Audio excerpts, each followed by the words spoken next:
Hello guys, this is Subodh sir from English classes and I welcome you on my YouTube channel.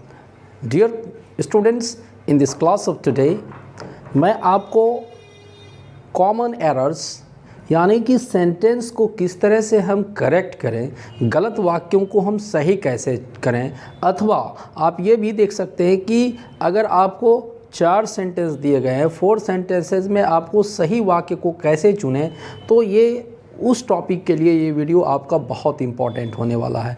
और आज का जो class है आपका वो स्पेशली टेंस पर बेस्ड है, यानी कि बहुत सारे सेंटेंसेस जो टेंस के आधार पर जो है वह दिए गए हैं, उनको आज हम देखेंगे इस क्लास में। तो चलिए देखते हैं पहला सेंटेंस क्या है। जैसा कि आप टॉपिक देख सकते हैं, spotting error based on tense sentence correction. First sentence आपका कहता है कि I shall be living in Kolkata for 8 years by the year 2025।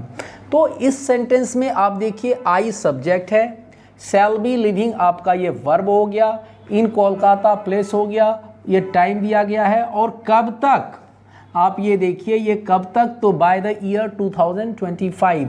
तो इस तरह का अगर आपको स्ट्रक्चर दिया रहे तो आप आंख मूंद करके ये समझ लेना कि 2025 तक 8 साल के लिए मैं कोलकाता में रहता हुआ रहूँगा। तो ये फ्यूचर परफेक्ट कंटिन्यूअस टेंस का वाक्य है ना। तो फ्यूचर कंटिन्यूअस परफेक्ट कंटिन्यूअस का वाक्य अगर रहेगा तो आपने क्या करना है, ये शैल बी लिविंग को हम फ्यूचर कंटिन्यूअस को फ्यूचर परफेक्ट कंटिन्यूअस में चेंज कर देंगे। तो क्या हो जाएगा, आई शैल हैव बीन, और तब आपका ये लिविंग हो जाएगा। तो सही वाक्य क्या हो जाएगा, I shall have been living in Kolkata for 8 years by the year 2025। This is the first sentence that I have just made correct for you people.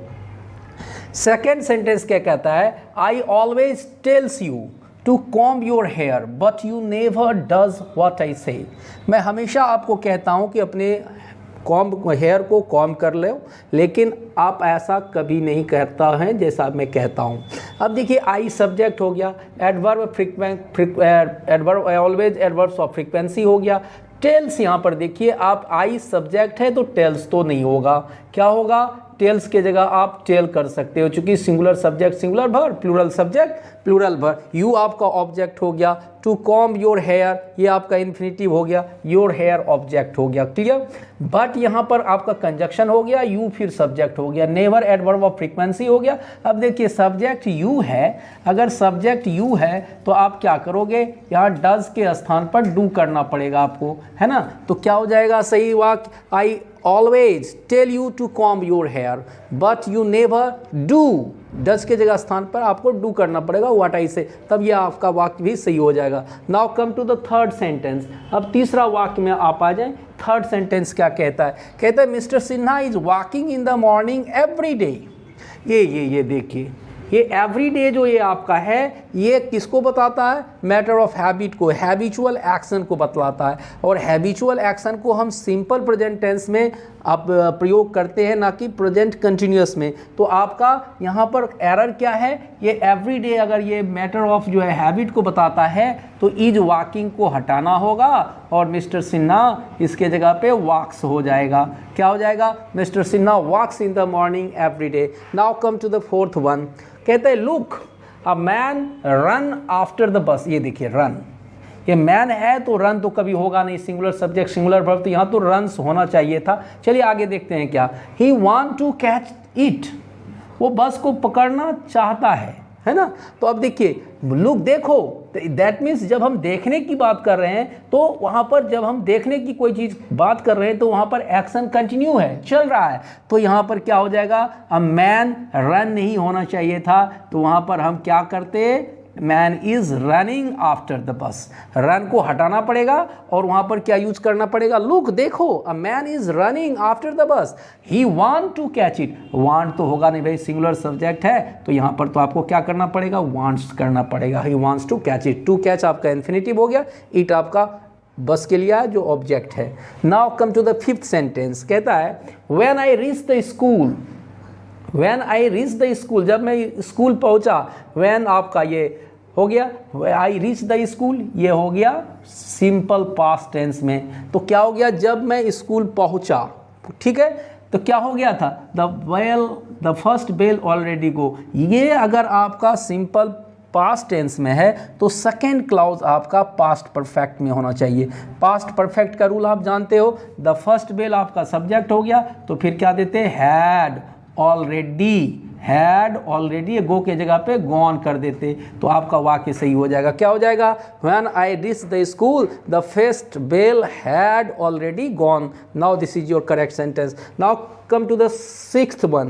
कहता है the girl had been crying since 2 hours. देखिए the girl had been subject है, had been आपका ये हो गया past perfect continuous, 2 hours ये आपका टाइम एक्सप्रेशन हो गया। अब देखिए यहाँ नंबर ऑफ आवर्स है, ना कि कोई पॉइंट ऑफ टाइम की बात हो रहा है, बल्कि पीरियड ऑफ टाइम की बात कर रहा है। तो पीरियड ऑफ टाइम के पहले हम किसका प्रयोग करते हैं, तो फॉर का प्रयोग करते हैं, यानी सिंस को आपको हटाना होगा और उसके जगह पे फॉर का प्रयोग कर दो, तो ये भी वाक्य आपका सही हो जाएगा। Now come to the 7th sentence. क्या कहता है, the patient will die before the doctor reaches here. अब देखिए एक फर्स्ट क्लॉज जो है आपका इधर वाला बिफोर के पहले वाला ये फ्यूचर में प्रतीत होता है, और सेकेंड क्लॉज ये आपका प्रेजेंट में प्रतीत होता है, सिंपल प्रेजेंट में प्रतीत होता है। तो आप जानते हैं कि 2 क्लॉज, एक अगर सिंपल प्रेजेंट में होगा तो दूसरा आपका जो है क्लॉज वो फ्यूचर में हो जाएगा। तो एक्सप्रेशन क्या कहता है, बिफोर है यहाँ पे, तो बिफोर के पहले हम इसको फ्यूचर परफेक्ट में यूज करेंगे, है ना। तो क्या हो जाएगा, the patient will have died, die के स्थान पर डाइड हो जाएगा, है ना। तो ये आपको हटाना पड़ेगा और डाई के विल हैव डाइड हो जाएगा। तो patient will have died before the doctor reaches here, ये प्रेजेंट में रह गया और दूसरा हो गया आपका फ्यूचर परफेक्ट में। Now come to the 8th one. कहता है he pass all the test without failing. आप बहुत आसानी से कर सकते हो इसको, SSP फॉर्मूला यूज करना है। यहाँ पर देखिए सब्जेक्ट ही है और ये पास आपका भी V1 में दिया है, तो सिंगुलर सब्जेक्ट अगर है तो वर्ब भी आपका सिंगुलर होना चाहिए था। तो आप यहाँ पे पास के स्थान पर क्या करोगे, पासेस कर दो, वाक्य सही हो जाएगा डियर स्टूडेंट्स। तो क्या हो जाएगा, he passes all the test without failing, it is a matter of habit, ये उसका हैबिचुअल एक्शन है। Now come to the 9th one, the patient had fainted then the doctor came. ऐसा तो अनेक वाक्यों में मैं आपको एक्सरसाइज भी कराया है। तो आप देखिए यहाँ पर ये जो है कभी कभी 2 कार्य एक साथ होता है, तो जो कार्य पहले हो जाता है उसके लिए पास्ट परफेक्ट का यूज होता है, वो तो किया है, ये हो गया। और ये जो द डॉक्टर केम ये भी आपका सिंपल पास्ट, लेकिन आपको जो कंजक्शन यूज हुआ है यहाँ पर आप ये देखिए, the patient had die fainted. अब देन के स्थान पर आपको यहाँ पर रूल के अनुसार किसका यूज करना था, तो बिफोर का यूज करना था। क्या हो जाता, the patient had fainted before the doctor came. Last but not the least 10th sentence की चर्चा कर लेते हैं। He should be completed his work by next Monday. यहाँ पर देखिए जो बाय नेक्स्ट मंडे है, ध्यान से देखिए, बाय नेक्स्ट मंडे जो है ये आपको फ्यूचर में किसी वक्त काम क्या हो जाएगा, पूरा हो चुकेगा। That means future, the sentence is talking about the future perfect time. जो कोई भी कार्य फ्यूचर में परफेक्ट हो जाएगा तो उसके लिए हम फ्यूचर परफेक्ट का प्रयोग करते हैं। तो ये शुड बी को हटाना पड़ेगा, है ना। तो क्या हो जाएगा, he will have completed his work by the next Monday, by next Monday। क्या हो जाएगा, he will have completed his work by next Monday।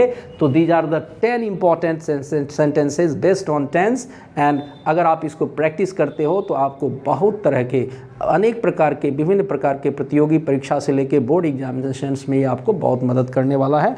एक चीज़ मैं ज़रूर कहूँगा कि आपने वीडियो को पूरा देखा, वीडियो को लाइक शेयर और कमेंट अवश्य करें। Thank you for watching, see you in the next class.